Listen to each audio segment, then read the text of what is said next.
for giving me so much time and making sure that I can never return to Sri Lanka again, that's for sure. Dr. Senewiratne, before I get into your views or ethnic conflict, I have a few curiosity questions.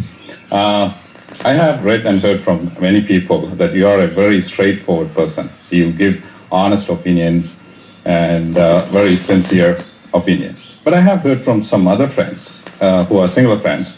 They said you are a pro-Tamil, and some said you are very much influenced by your Tamil wife, and some even said you are a singular-skinned Tamil tiger. Who are you?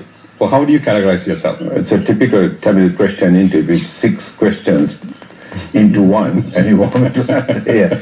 Let me take it piece by piece. The first one you said was something about a principal stance or something. Well, I addressed my first political meeting forced to by my Marxist uncle, my mother's brother, who dragged me for a meeting when the plantation Tamils were disenfranchised. I was only 17.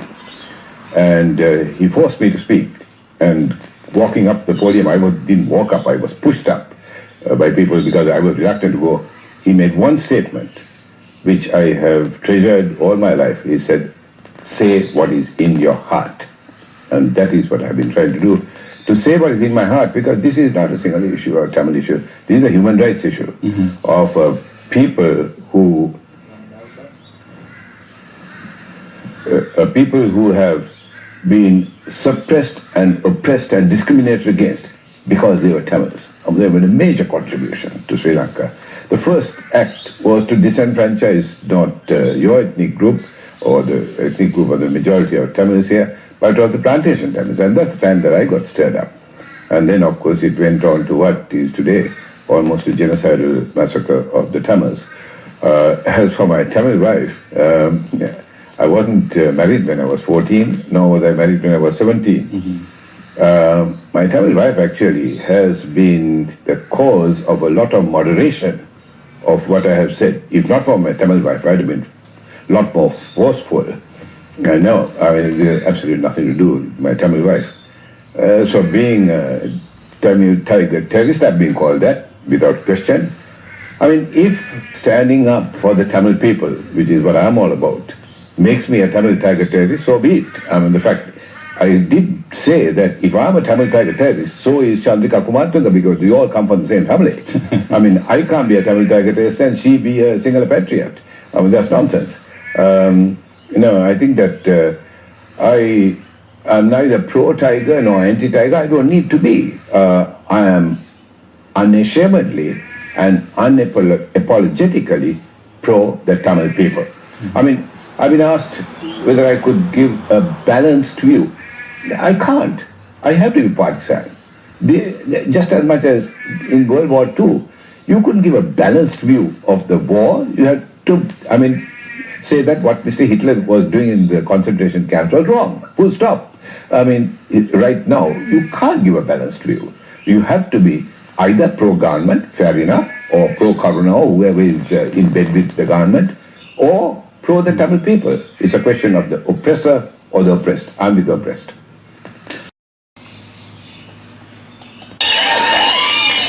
Let me introduce myself. I'm a Sinhalese, as you are told. Many people find this surprising. And last week I was speaking with Bishop Desmond Tutu, who said that here is a Sinhalese campaigning for the Tamil people. Isn't that amazing? I don't think it is, because this is not a Sinhala issue or a Tamil issue. This is a humanitarian issue. It's a humanitarian issue that should arouse the concerns of every decent person on this earth. I'm not a politician, but I had major political connections. I didn't choose to be born into the Bandaranaike family, but I was. This is the family that has taken Sri Lanka, the pearl of the Indian Ocean, to the killing fields of Asia. It is a family that took a country with no future, with a bright future, to a country with no future, a failed state.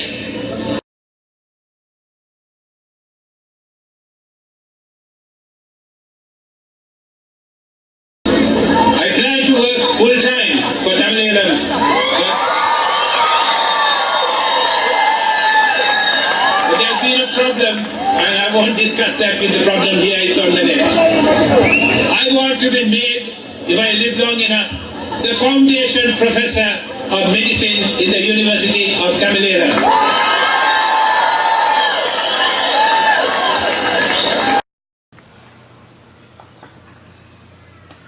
I've been asked to take one sentence on the LTTE. I think that the immediate debanning of the LTTE is imperative. The international community says that there is no military solution to this conflict. I agree. But then, if there is no military solution, there must be a political solution. Whom are they wanting the Tamils to negotiate with? On their behalf. Whom do the Sri Lankan government is going to negotiate with whom? With Karuna? Whom?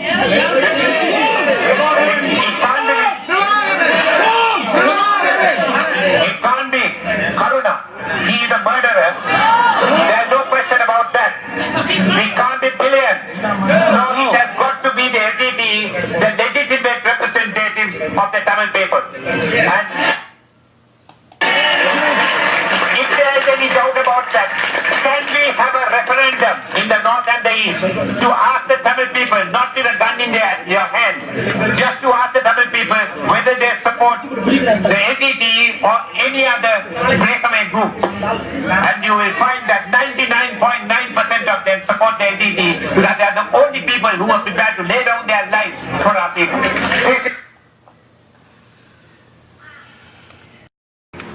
This is Brian Senewiratne in 2009 in Sydney, promoting his DVDs, his homemade DVDs. To Sri Lanka, to look at the plight of the Tamil civilian population. I don't know whether you are aware that the Tamil women are being rounded up and being raped by the people in the armed forces.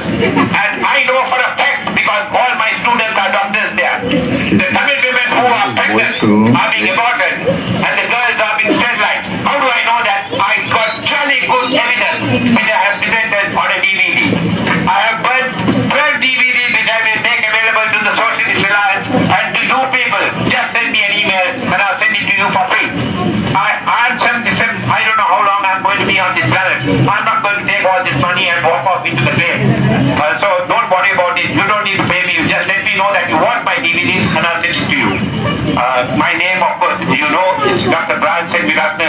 I'm such a notorious character that I'm sure that if you type Google, you've got to find it. And long live Tamil Nadu. Thank you. Just nonsense. There are summary executions of so-called ex-LTTE. In other words, any young person. Have I documentation of that? Of course I do. Otherwise I wouldn't be saying this. You see, where I'm concerned, I can't make wrong statements because the singular government monitors every word of what I write and say and record.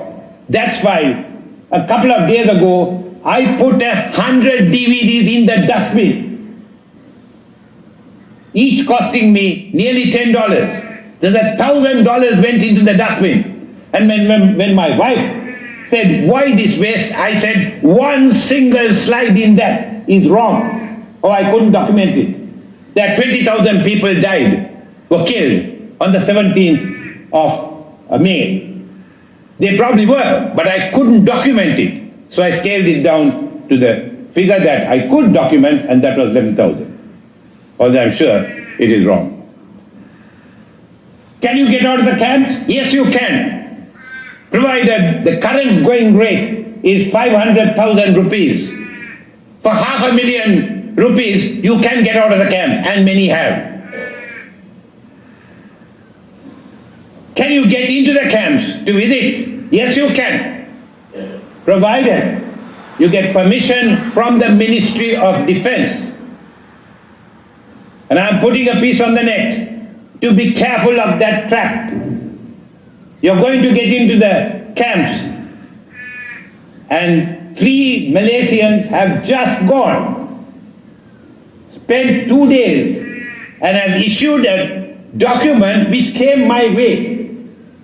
They said we expected to find starving children in rags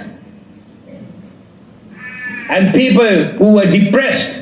And what did we find? Wonderfully dressed people, children attending school and happy as anything. They had only one complaint. I'm quoting, I swear to God, and I'll send you a copy of the letter if you like. They had one complaint, that they were asked to play football. So he said, isn't that a great thing? He said, yes, but they forgot to give us the football. This is the sort of crap that is being published by 3 Malaysians. One of them, a Sinhalese Malaysian of 2 generations, the other one a Tamil, 2nd generation Tamil, and the third, a half Tamil and a half Ceylonese, whatever that may be, a doctor. After 24 hours, looking at 300,000 people, they had the audacity, the dishonesty to come out with a report, which Rajapaksa himself could not have written a better report. You see, these are the traps that you've got to avoid. I'll show you the camps in half a minute, but I want to quickly deal with, because everybody getting hungry, I guess. The charges. I've got a DVD which I have released, which I'm taking to the United Nations Human Rights Commission, which is available for you if you like. There are in fact 13 DVDs, the last one recorded just about 72 hours, maybe a week ago, which shows the atrocities done by the bombing of my people in the Bani. We've got to charge these people.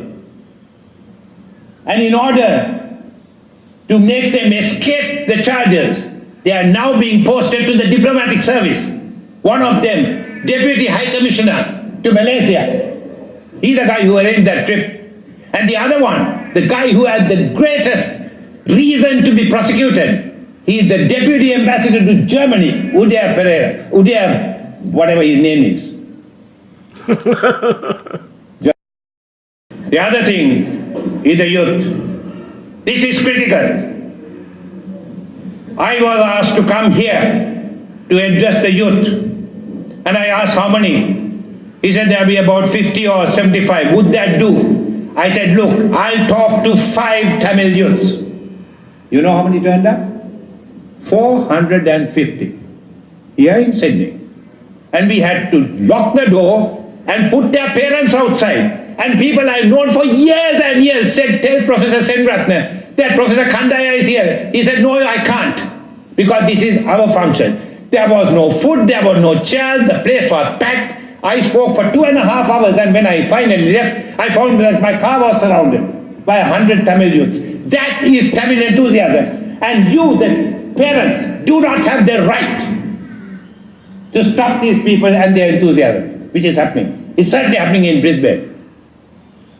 You have sat on your backside doing bugger all for all the years that I've been shouting, and now you are trying to stop your youth. You haven't the right to do that. This is Brian Senewiratne's The New Killing Fields of Asia, parts 1, 2 and 3. I'll show you how bad it is.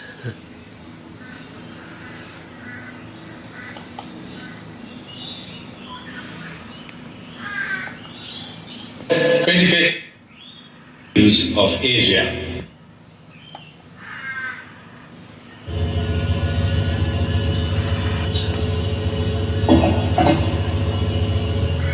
This is to introduce you to the new killing fields of Asia. I will not go into the history of the conflict in Sri Lanka, which has been presented in other presentations and DVDs. Here I will just deal with the atrocities that have occurred in the last 15 months since President Rajapaksa became president. As I have said in the previous DVDs, I am a Sinhalese from the majority community. I am not from the brutalized Tamil people. I quit Sri Lanka some 30 years ago, and who runs that country is of no concern to me as long as it is run without bloodshed and the sort of violence that is being unleashed today. This DVD will show you what is being concealed by the Sri Lankan government and what it is doing to its own citizens. I will do no more than give you a very brief outline of the conflict. It is the Sinhalese-dominated Sri Lankan government, Sinhalese being 74% of the country, and the Sri Lankan Tamil people, 12.5% of the country. It is the result of a succession of Sri Lankan governments since 1957, attempting to make multi-ethnic, multi-religious, multilingual Sri Lanka into a Sinhala Buddhist nation by discriminating against the Tamils for pure political gain. About the mid-1970s, Tamil youths decided that non-violent protests and negotiations between the Sinhalese and the Tamil political leaders had failed, and the answer was an armed struggle. It is essentially a liberation struggle to free the Tamil people from Sinhalese discrimination, domination and governance. To look at it another way, the resort to arms is a failure of the democratic process in Sri Lanka. The government's claim is that it is terrorism. This is unacceptable because any government's condemnation of terror is credible only if it is responsive to the reasonable, closely argued, persistent, non-violent dissent. No Sri Lankan government since independence in 1948 has been responsive to the reasonable demands and, in my opinion, the very reasonable demands of the Tamil people. And I remind you again that I am not one of these Tamil people.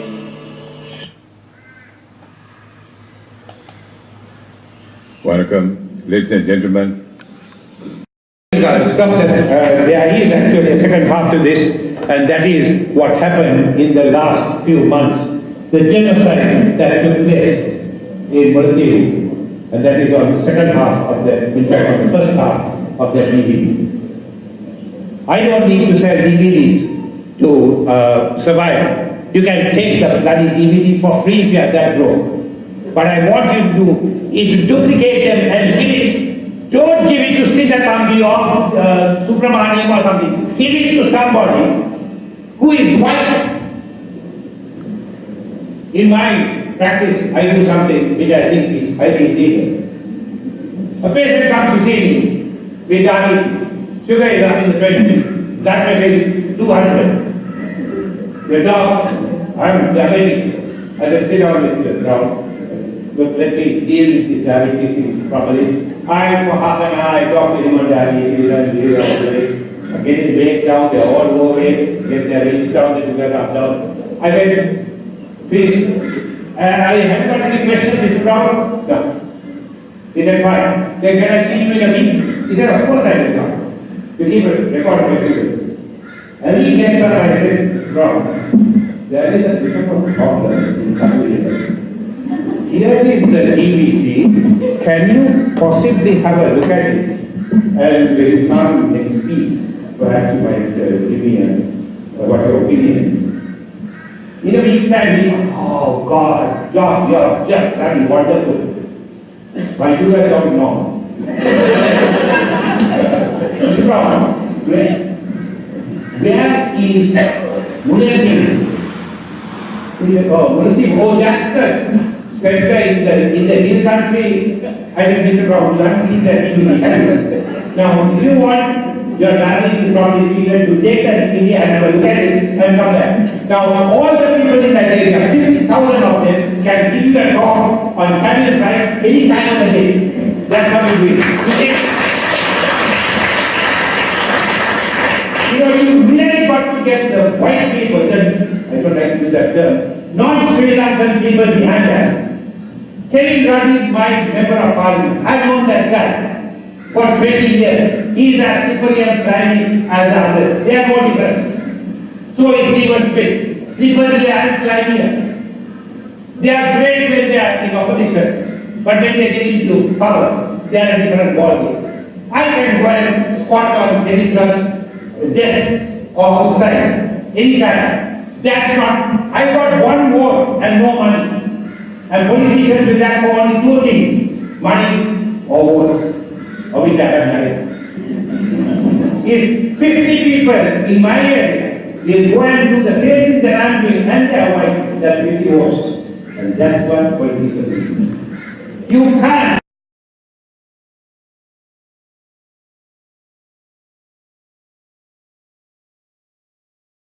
A highly successful disinformation campaign by the Sri Lankan government in the singular south. My people do not know what is going on in the north and internationally. And a fragmented, despondent, expected Tamil community, 1.1 billion of them, who are doing nothing but fighting amongst themselves for perceiving or getting into a state of apathy or ego boosting. Have you any strategies to address this? Have you got any strategies? Who is you? You the Tamils? I regret to say no. You the rest of us? Possibly, God only knows, I don't know. We'll say, we'll wait and see. What has to be done? You've got to legitimize the Tamil struggle and show that this is an oppressed people who require liberation from the central government in Colombo. That this is not an exercise in terrorism. You need an information bridge in the singular south and internationally. Have you done that? No. Have you got the material to do it? Yes, for God's sake, I've got 11 DVDs printed out here. All you need is subtitles in Sinhalese. Can I do it? No. Because I've got no context in Sinhalese. The real problem is a lack of appreciation, not that the material not available. Lack of appreciation among the Tamils, the ruthlessness of the Sri Lankan government to prevent any of this from getting to Sri Lanka, and the disinterested media abroad. Leave it to the UN to sort out. Right. This is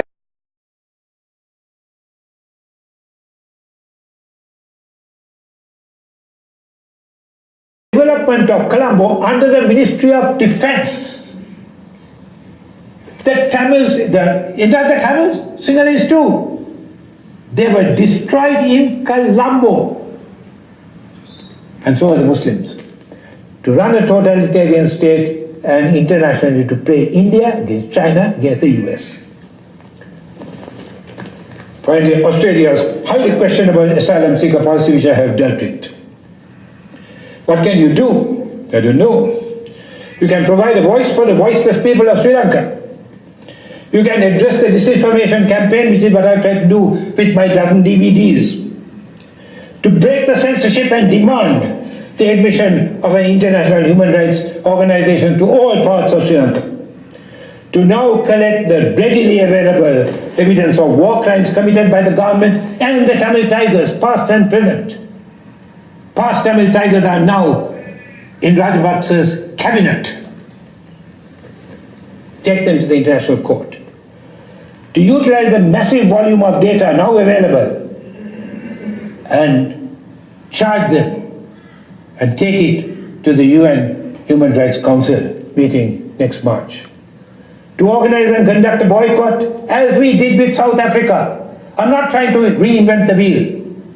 What I'm trying to say is we addressed apartheid South Africa. When I discussed it with Bishop Desmond Tutu, he said, you should know all about it. You are jumping up and down in challenging the apartheid regime. What do you think worked? He said only two things worked with apartheid South Africa. One, the trade boycott. Number two, cricket. That's all. All your motions that you passed in the UN all didn't make one damn of difference. You can lobby Australian MPs to go and visit the Tamil areas and come back. They'll be thrown out from Colombo. Let them come back. Let them go, get thrown out and come back. That's great. See that aid is linked with human rights and demand transparency and accountability. Step one in any fascist regime is to silence the media. Reporters Without Borders 2008 Press Freedom Index ranked Sri Lanka 165 out of 173. And it was the lowest ranking of any democratic country, that is, we call Sri Lanka a democracy. The future of the country is a totalitarian regime under one family who can do what the heck they want, with whom they want, with no accountability. There's a crisis in democracy and governance with rampant corruption at the highest level, blatant nepotism, absolute incompetence in government, underworld characters and hoodlums being part of governance, police, armed forces and the courts corrupt, the need to defend the country from an imaginary enemy, internal and external. The internal ones have been crushed, But new ones are rising up. There are people, my people, who are protesting, and they are being termed, as I have been, a Tamil tiger bastard. I get calls, I will, tonight, and for tomorrow, and tomorrow, because after one of these talks, I'm kept awake all night by a recorded message with messages which I will not dare to mention in front of you. I don't want to lower this discussion to that level, but I assure you, I will get calls tonight, and tomorrow, and for the next week, where dissent equals supporting terrorism and is silenced by assault, imprisonment, and murder. Where questioning human rights is treason, where the media muzzled, threatened, imprisoned, and murdered. The editor of the Sunday Leader, the only paper in Sri Lanka worth reading, to a friend of mine, Dasanta Vikramatunga, butchered in the middle of Colombo in the rush hour, right in front of everybody. Nobody did anything. Where the rule of law is replaced by emergency laws, and where political problems are settled by state violence. These are signs of a fascist dictatorship. This is what the tourists see. That's what the tourists don't see. Why? There's nothing to see in Jaffna. I would put it to you that this is genocide.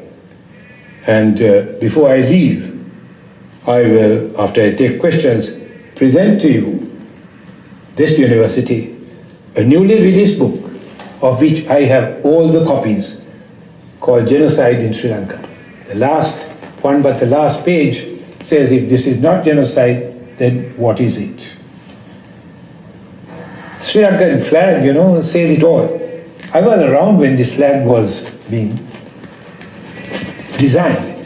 The initial flag actually had just the lion only. The members of the lion flag, you remember? My great-great-grandfather mated with who was a lion, mated with the Indian princess. So we pointed out, but this is a Sinhalese lion. What about the Tamils? He said, oh God, we forgot about them. Well, would a couple of stripes be enough? So that yellow stripe on the Tamils that you guys here, and that black stripe are the Muslims. But still, it is the lion holding the sword, threatening the Sinhalese and the Tamils. Today, it is the lion holding an AK-47 or a K-4 bomber, which I haven't shown here because there was no time. That is threatening the Tamil people. There's a lot more to present, but not the time to do it. But as I said, I'll present 10 DVDs which I have recorded to this university. Some of them are actually on the net. And thank you for coming. Thank you very much.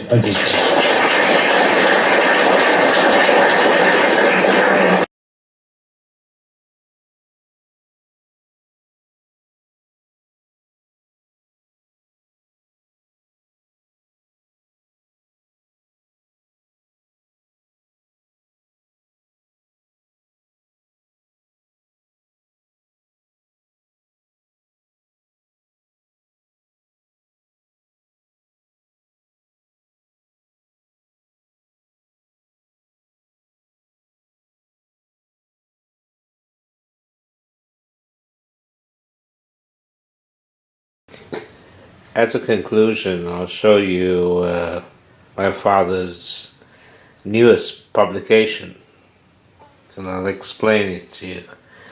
This is May 2017, and it's dedicated to Vishwanathan Rudrakumaran. He called him the head of the transnational government of Tamil Eelam. Usha Srish Kandaraja, who's a senator of the TGTE, and then to the Tamil Tigers. And it's a collection of essays that he wrote after the end of the war. They're not in chronological order. And begins with Here I Stand. That's dated 18th of May 2017. He says, "This is where I stand. If this makes me a traitor, so be it. If it makes me a Tamil Tiger terrorist, so be it." And he has a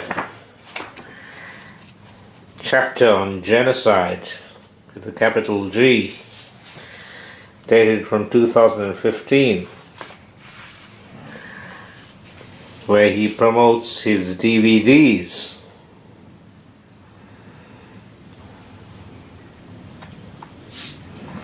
These DVDs, as he says, are available, some of them on the internet. That's a photograph that he took with Desmond Tutu, and photographs of all his awards that he's got from the Tamil Tiger supporting diaspora. That's a photograph of him with Rudhukumaran, the TGTE, wearing the outfit that he was wearing for his last private circulation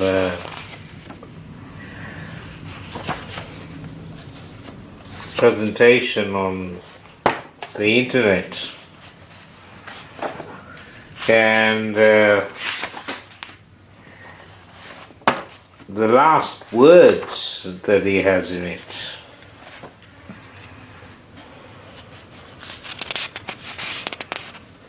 is the Lifetime Commitment Award presented by his greatest fan, and here it is. This is the last page of his text. And he says, "I have already recorded and released a dozen DVDs. The last few have enormous amounts of information, enough to hang Gotabaya Rajapaksa and Sarath Fonseca, if none other."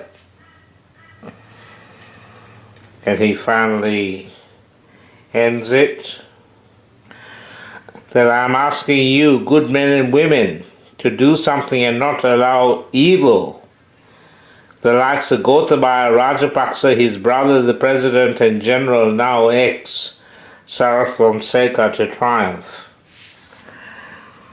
He wrote this in 2010. Now, he's made some pretty wild accusations.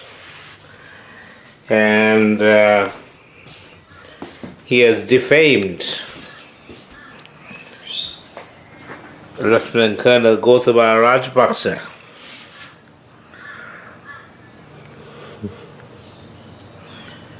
And his actions have, as I think I have amply demonstrated in this film, been evil.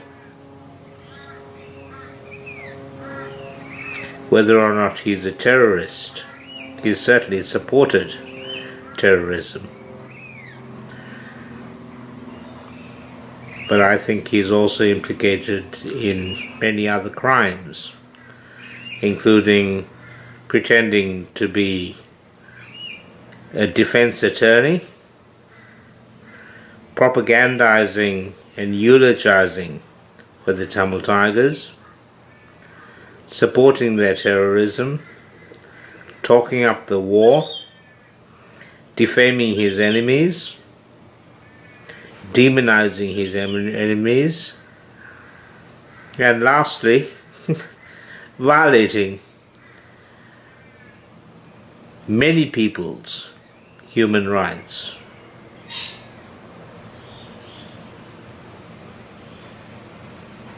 Thanks for watching.